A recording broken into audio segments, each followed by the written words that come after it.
tenemos una pléyade de cronistas, desde Cervantes y Salazar hasta Monsiváis y Villoro, pasando antes, obviamente, por los grandes cronistas del 19, por Luis González y González, ¿no? Tenemos una gran crónica de la Ciudad de México que nos permite contar una historia, digamos, desde la óptica del cronista, pero no desde la óptica de la novela. Y la novela, que por supuesto hay grandes novelas sobre la Ciudad de México, se concentran en una época ojerosa y pintada, por ejemplo, La región más transparente me viene a la mente, obviamente, y quizá Materia dispuesta también de Villoro, otro cronista de nuestras ciudades de múltiples perspectivas, desde la música, desde la crónica misma y a veces en la novela. Pero no había habido una novela que se aventara, digamos, la ambición de contar los 500 años de la ciudad. Y me parecía que después de una serie de novelas históricas, particularmente de haber cerrado para mi gusto un ciclo con Tierra Roja, mi novela sobre Lázaro Cárdenas, yo necesitaba un poco desprenderme de estas novelas históricas que yo estuve haciendo durante mucho tiempo, que me parecen de todas maneras muy relevantes, basadas en un personaje y una época, y hacer un fresco literario mucho más ambicioso, mucho más grande.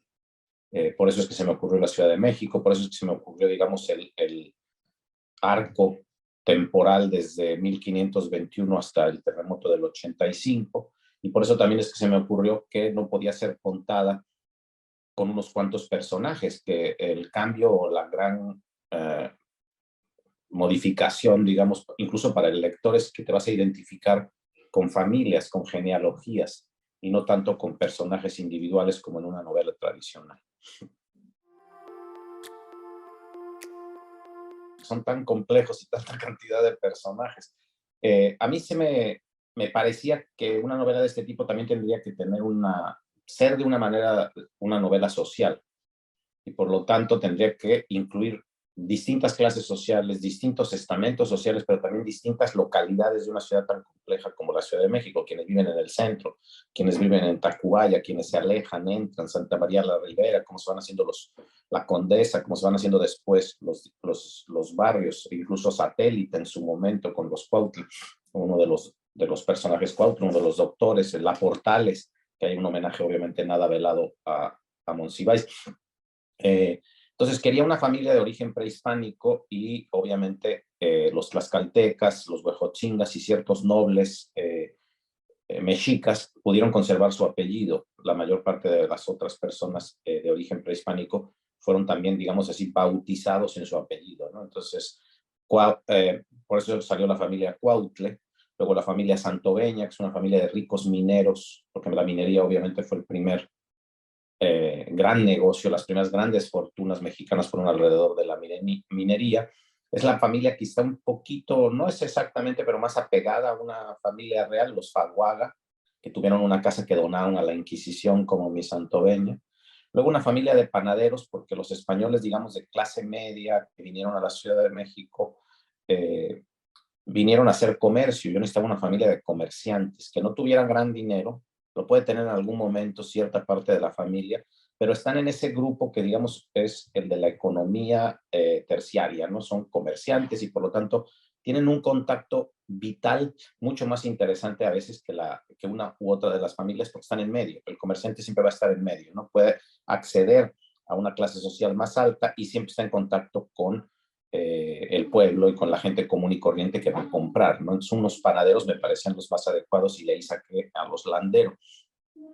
Y luego me interesaba muchísimo la comunidad judía en México, y que hubiera una familia judía, obviamente no puede ser hasta después de que Maximiliano libera los cultos religiosos y luego con Porfirio Díaz empiezan a llegar migrantes, particularmente sefarditas de Siria, de Damasco, pero también de Grecia. Y ahí me apoyé mucho ya en una investigación más, digamos, oral con amigos míos que son de origen sefardita, como Jacobo Sefamí, y por eso le pedí que me ayudara, digamos, poniendo el apellido, porque no quería poner un apellido más común de los judíos mexicanos, sino un apellido que es menos común, pero que es el de este amigo poeta, Jacobo Sefamí. Y con esas 4 familias creo podía yo construir una especie de rompecabezas de la ciudad o de las ciudades que forman la Ciudad de México. Sin estas, a veces que en la novela histórica, los novelistas históricos tendemos a poner a nuestros personajes de carne y hueso, a los personajes de la calle, en situaciones casi inverosímiles, ¿no? Siempre conocen al presidente en turno, a la actriz perfecta, y eso no pasa en la realidad, ¿no? Entonces yo quería que esta gente de a pie estuviera de a pie. Por supuesto va a haber contactos humanos con gente importante a lo largo de la historia de México, pero quitar usar causalidades y quitar las casualidades con las que muchas veces la novela histórica hace que sus personajes estén siempre en el momento justo, en el lugar justo de la historia para poder contar, digamos, yo qué sé, la toma de posesión de Porfirio Díaz o los 10 años primeros de la Ciudad de México en el siglo XX y luego ya obviamente las fiestas del centenario, ¿no? Yo quería que hubiera un juego tal que el lector o la lectora dijera, ah, pues esto es cierto, claro, este personaje por supuesto fue invitado por Carmelita Romero Rubio a la fiesta de las señoras ricas, mientras Limantur organizaba su fiesta para los diplomáticos, ¿no? Y Porfirio Díaz ya estaba un poco fuera de tono, ¿no? Ya era realmente un anciano gaga, manipulado por los científicos, por los militares y por su propia esposa. Normalmente y me pasaba al principio, ¿no? Por ejemplo, en la primera trilogía, Zapata, Morelos, Cuauhtémoc, tú veías al público que iba a las presentaciones o que iba a la feria del libro de afuera, la de la Ciudad de México, la de Guadalajara, y era un público mayoritariamente de 45 en adelante, que es quien leía en ese entonces novela histórica. Lectoras, sobre todo mujeres, y lectores mayores de 45. Hoy en día, y esto ha cambiado para bien, yo creo que no es virtud solo mía, sino de mucha gente que está escribiendo la historia de México de otra manera distinta. Hemos acercado a una generación joven que ahora tú lo puedes ver en las presentaciones, es muy notorio, gente de 20, estudiantes de la preparatoria, de la ENEPA Catlán, en la Feria del Zócalo, llegando con el libro, y lo más interesante, llegando con los libros, vamos a decirlo así, viejos, ¿no? O sea, con los libros de 2005, 2006, que a lo mejor estas novelas recientes los han acercado. Y curiosamente, con esta novela en particular, con México, me ha pasado algo que tú intuyes en tu primera pregunta, que es que la gente se acerca y me dice, mi abuelita llegó a la Ciudad de México exactamente como dice usted de este personaje, ¿no? O sea, hay una identificación con la genealogía y con la dinámica familiar de una X familia. Habrá quien se identifique con los Landeros porque son comerciantes, o quien sea más identificado, que son los que más me han dicho, con los Cuautla, ¿no? Ah, sí, veníamos de tal, llegamos a Tacubaya, veníamos de Oaxaca, hicimos una colonia de oaxaqueños, la ciudad nos acogió, mi abuela siempre dice que esta ciudad es la ciudad de las segundas oportunidades, etcétera. Y esos que llegan a comentarme esas cosas, curiosamente, son jóvenes y casi siempre se refieren a sus abuelos. Mientras que en las novelas más ligadas, por ejemplo, a un personaje, mis lectores más comunes eran mayores y eran porque les interesaba en particular ese personaje. Habían sido zapatistas, les interesaba Pancho Villa. Había eran los años, por ejemplo, en que salieron los libros de Carlos Tello, entonces había una revaloración de Porfirio Díaz en la propia historiografía o en la memoria. Y en cambio ahora creo yo que está pasando un fenómeno en donde los jóvenes se están acercando a la novela histórica con otra óptica, porque ya no hay PRI, ya no hay historia oficial, aunque Morena obviamente y el presidente haga su propia historia oficial, pero no es la historia de mausoleo oficial que duró 70 años. Entonces, nadie está viniendo a leer novela histórica para que le digan la contrahistoria frente a la historia priista oficial. Está leyendo novela histórica porque les interesa su pasado y sobre todo algo que me parece que es lo más relevante y lo que va a hacer que dure, creo yo, este fenómeno, es que les interesa su identidad, quiénes son, dónde están parados en este México actual tan polarizado, tan complejo, de dónde vienen, qué demandas sociales vitales los han movido durante su vida o la vida de sus familias. Entonces, les estás haciendo preguntas a los novelistas históricos y creo que esto es lo más relevante, con eso concluiría esta respuesta, desde el presente. A mí no me interesa la novela histórica nostálgica, revisionista, que viene a decir todo el tiempo pasado fue mejor, ¿no? Que tiene atrás un tufo conservador, ¿no? A mí me interesa la novela histórica que presenta nuevas preguntas.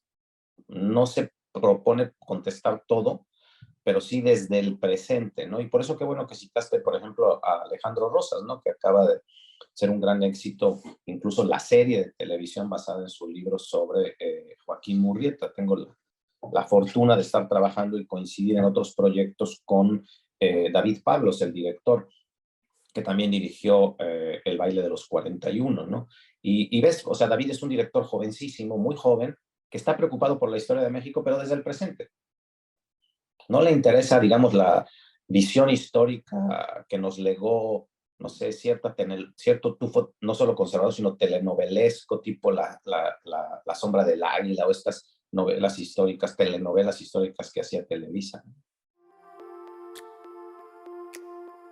Siendo de Puebla y no habiendo vivido, digamos, en una larga temporada en la Ciudad de México, mi vínculo es familiar con un grupo muy pequeño de colonias, particularmente la del Valle y la Narvarte, que es donde vivían mis primas y mis tíos. Por eso Todos los miedos, esta novela policíaca que escribí, sucede justamente ahí. Es más, son las calles, Petén y San Borja, la glorieta de insurgentes, entre todo este movimiento desde, digamos, la Narvarte hasta la Roma, ¿no? Ese es el lugar en donde mi familia se movía, en donde yo estaba involucrado, pero a los 16 años y de los 16 como a los 19 fui muy cercano a esta escritora policíaca mayor, María Elvira Bermúdez, que vivía en la Roma, y iba mucho a su casa, éramos muy amigos, obviamente ella me quería mucho, me acogió, digamos, siendo yo un escritor muy joven, reciente, que acababa de publicar solo un libro de cuentos, pero hizo una amistad muy profunda conmigo y cuando vino el terremoto del 85,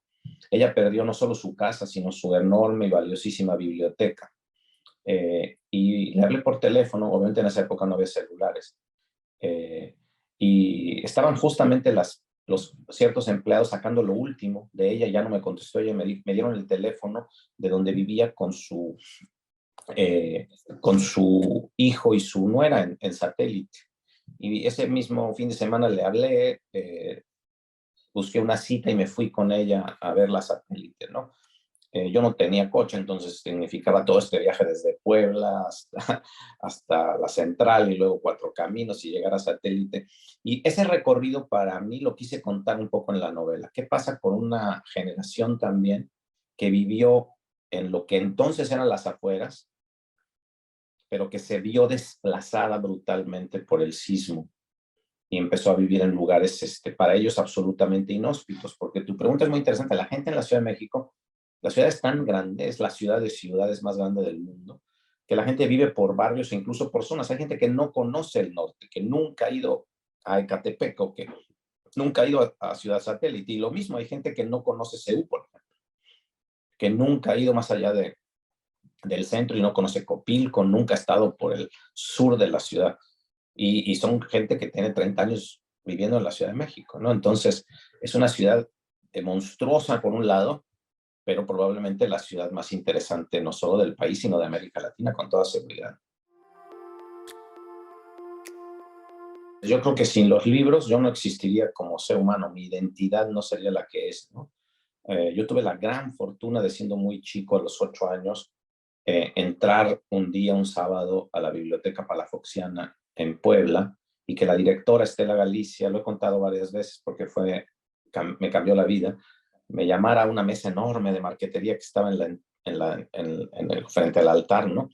Y me dijo, ¿sabes leer? Yo tenía 8 años, dije, por supuesto, ¿no? A un niño de 8 años no le vas a preguntar si sabe leer, ¿no? Y entonces me dijo, a ver, lee, y me tendió una hoja.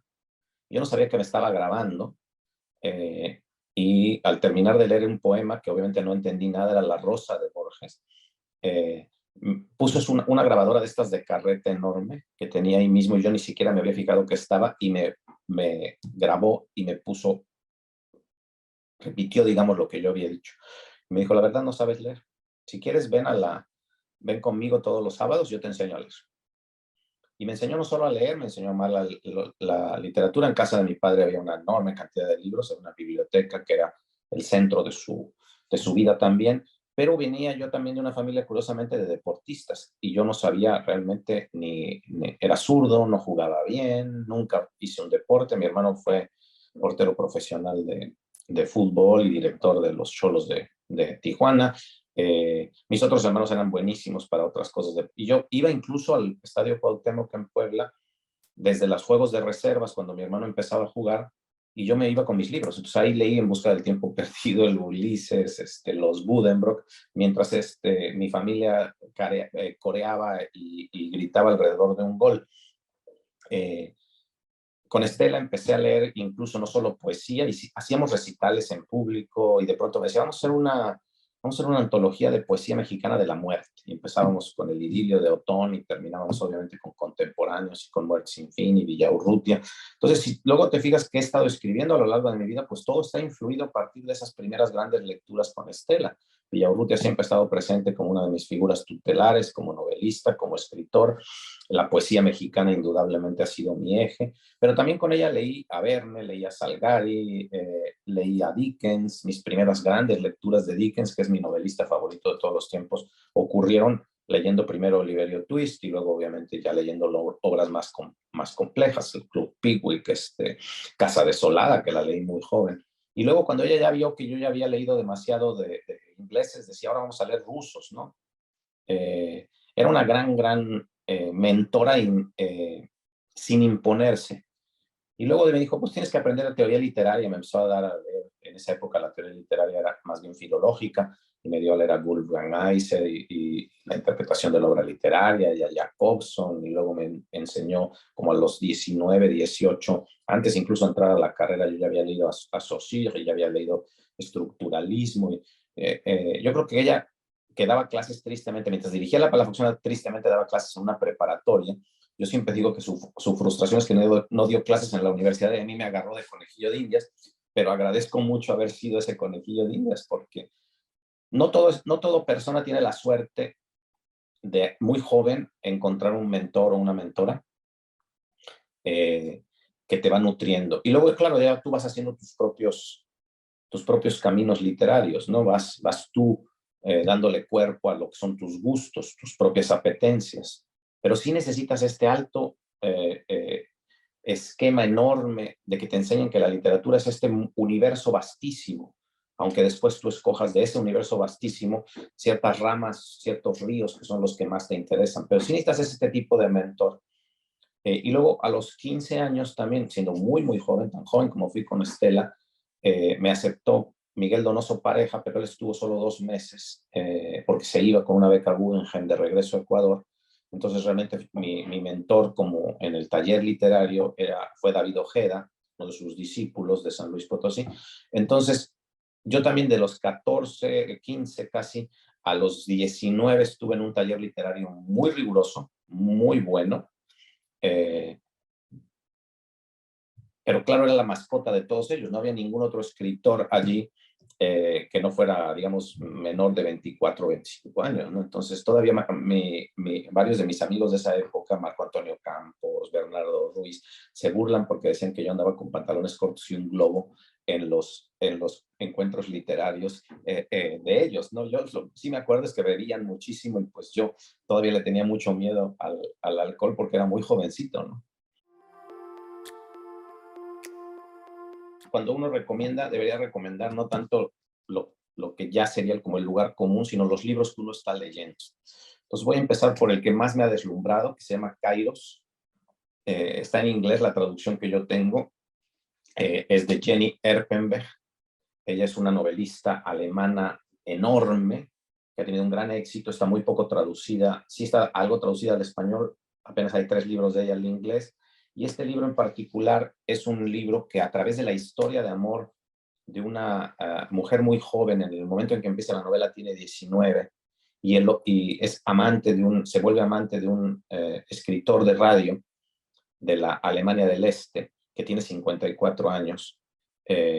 Y esta es una especie de novela, yo le llamaría de anti-iniciación. En vez de la novela de iniciación, ella lo que va contando es cómo todas las ilusiones se le fueron rompiendo, la propia relación amorosa fue muy ruda, y mientras esto pasa, se va cayendo la Alemania del Este hasta la caída del muro de Berlín. Entonces es una novela tremendamente política, sin nunca usar ninguno de los tropos particulares de la novela política. Es decir, a través del desmoronamiento de una historia de amor entre una mujer que ya está obviamente totalmente desencantada del comunismo, y el hombre que fue un intelectual importante, pero que también ha vivido ya un poco de ese desencanto.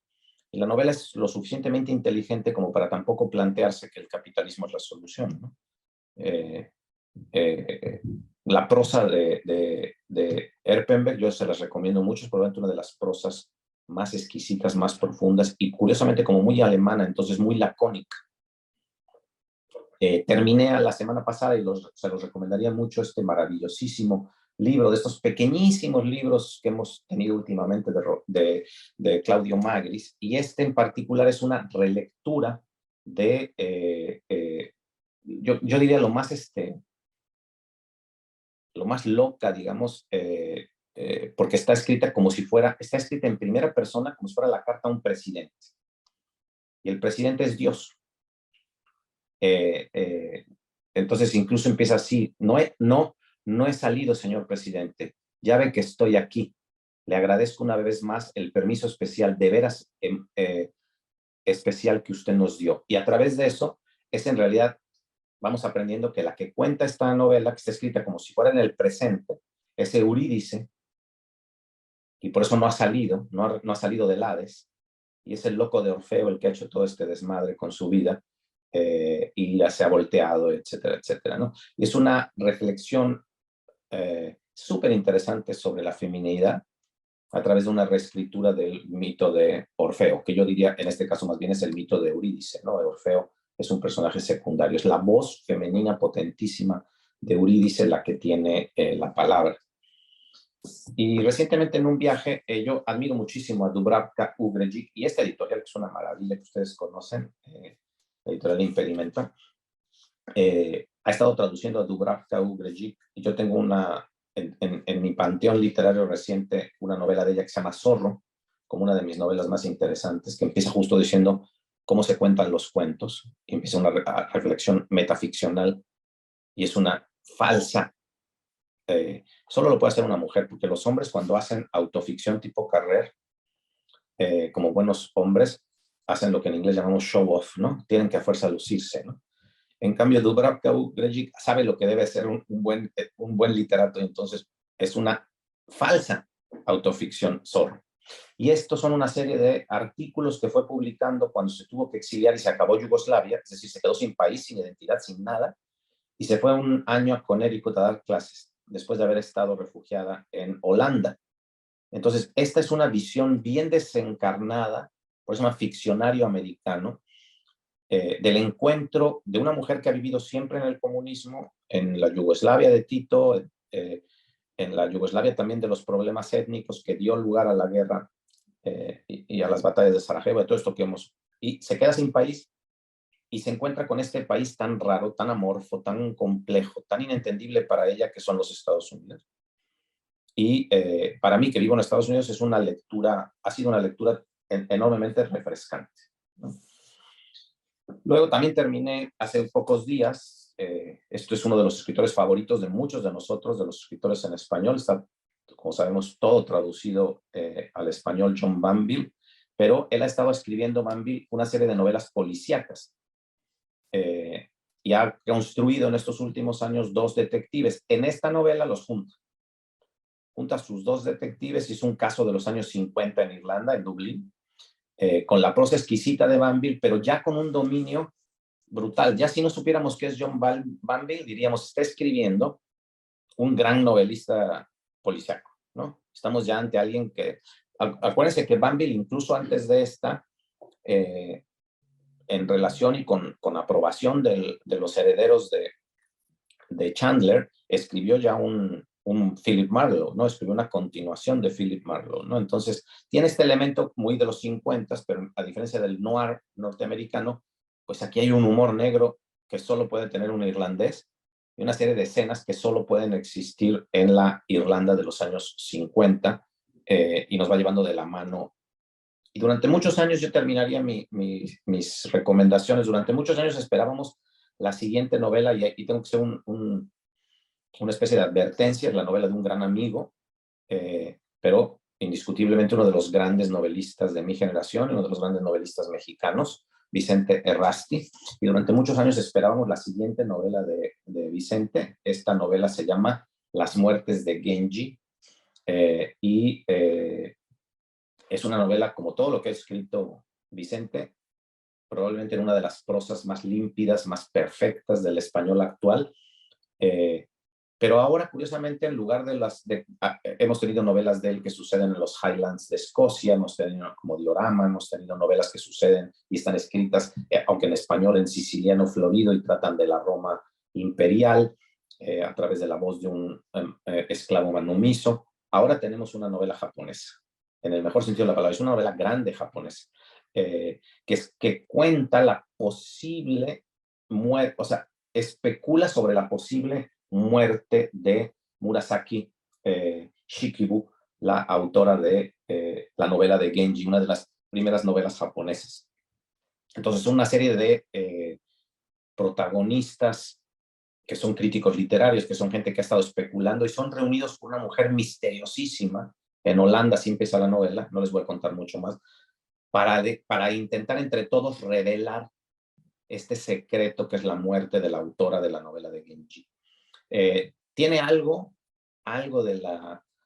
del suspense y de la gracia de un 2666 de Bolaño, un poco ese dejo de que Amalfitano es figura que se está buscando y hay congresos en el mundo sobre Amalfitano, pero es una novela muy original. Cuando hablo de este eco, no digo para nada, estaría cometiendo un sacrilegio, decir que se parece a Bolaño, ¿no? Vicente tiene una voz propia muy bien construida desde hace muchos años y ha escrito una de sus grandes novelas, ¿no? Si fue, que era esta novela complejísima, y luego antes La muerte del filósofo y antes Diorama, nos daban cuenta de un escritor único en la literatura mexicana, un escritor con su propia visión. Yo creo que no había habido nadie desde Fernando del Paso que tuviera una visión tan personal, tan particular, que tampoco intentara escribir 200 novelas, sino que escribe muy poco. Cuando escribe, quiere decir que ha reescrito muchísimo, y yo disfruté, obviamente como amigo, pero también como un lector que no conociera a Vicente, con gran placer la lectura de Las muertes de Genji. Así que esas serían mis recomendaciones de hoy para Librotea.